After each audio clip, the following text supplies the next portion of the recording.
በአዲስ አበባ የቤት ኪራይ ጭማሪ ጣሪያ 11.5 በመቶ መደረጉ ተገለጸ። የውል ምዝገባም ዛሬ ተጀምሯል። ሐምሌ 1 ቀን 2018 ዓ.ም የአዲስ አበባ ከተማ አስተዳደር በቤት ኪራይ ገበያ ላይ የሚታየውን ያልተገባ አሰራር በዘላቂነት ለመግታትና የነዋሪዎችን የኑሮ ጫና ለማቃለል ያለመ አዲስ መመሪያ ይፋ አድርጓል። በዚህም መሰረት ለ2019 በጀት ዓመት የሚተገበረው ዓመታዊ የቤት ኪራይ ጭማሪ ጣሪያ 11.5 በመቶ ብቻ ሆኖ እንዲገደብ መወሰኑን የቤቶች ልማትና አስተዳደር ቢሮ አስታውቋል።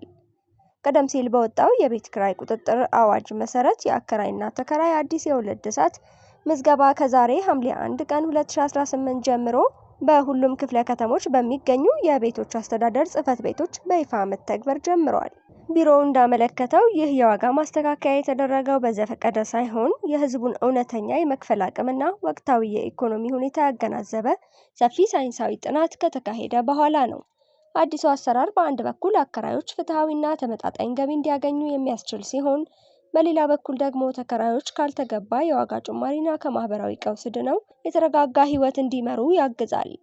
የአከራይ ተከራይ ግንኙነት በሕግ ማዕቀፍ በመምራት የጋራ ተጠቃሚነትን እናረጋግጣለን ሲል የቤቶች ልማት አስተዳደር ቢሮ አስታውቋል።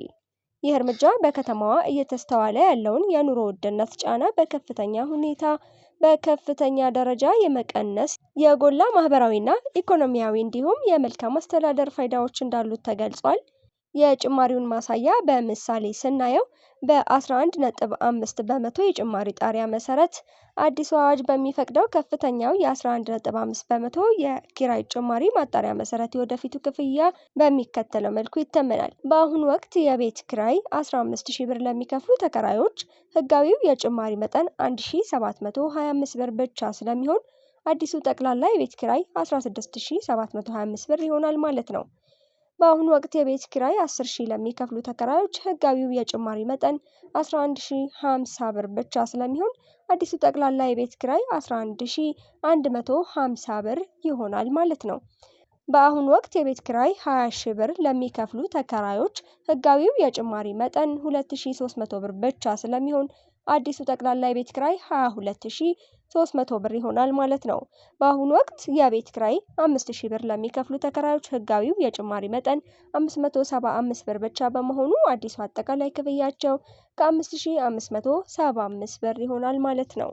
በቤቶች ልማት አስተዳደር ቢሮ መረጃ መሰረት ዋጋ ጭማሪውና የውል እድሳቱ መነሻ የሚሆነው ከዚህ ቀደም በነበረው ውል ላይ የተቀመጠው የኪራይ ዋጋ ብቻ እንደሆነ አስታውቋል። አዲሱን የውል እድሳት ምዝገባና የተቀመጠውን የዋጋ ጣሪያ ወደ ጎን በመተው የሚፈጸሙ ማናቸውም ህገወጥ ድርጊቶች ላይ ጥብቅ ክልከላ ተጥሏል።